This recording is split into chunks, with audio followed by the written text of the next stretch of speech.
ఆంధ్రప్రదేశ్ లో రాజమండ్రిలో జరిగిన పాల కల్తీ వల్ల నలుగురు చనిపోయారు. ఇంకా 12 మందికి పైగా హాస్పిటలైజ్ అయ్యారు. దీనికి మెయిన్ కారణం పాల కల్తీ.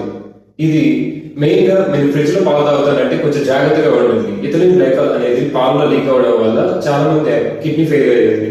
హాస్పిటల్ అడ్మిట్ అయిన ప్రతి ఒక్కరికి శాంపిల్స్ చెక్ చేస్తే డాక్టర్ చెప్పింది ఏంటంటే అందులో ఎన్యూరియా శాంపిల్స్ ఉన్నాయని అనుకుంటున్నారు. మృతుడికి కంపెన్సేషన్ గా చంద్రబాబు నాయుడు గారు 10 లక్షలు ఇచ్చారు.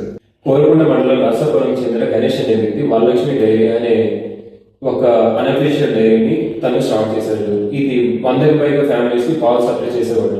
అయితే తను స్టోర్ చేయడానికి ఒక ఫ్రిడ్జ్ లో అవి ఉంచగా అందులో ఇథిలిన్ గ్లైకాల్ అనేది ఫ్రిడ్జ్ లో లీక్ అవడం వల్ల ఆ పాలలో కలిసి కల్తీ అయిందని అనుమానం వ్యక్తం చేస్తున్నారు. ఇది చాలా మంది తాగడం వల్ల హాస్పిటలైజ్ అయ్యారు. ఇందులో మెయిన్ గా ఆ బ్లడ్ శాంపిల్స్ చూస్తుంటే అందులో యూరియా అనూరియా అవే ఉన్నాయని చెప్తున్నారు. ఇది కిడ్నీ సింటమ్స్, కిడ్నీ ఫెయిల్యూర్ కి సింటమ్స్ అని చెప్తున్నారు. మెయిన్ గా కల్తీ పాలకి కల్తీ ఫుడ్ కి కొంచెం దూరంగా ఉండండి.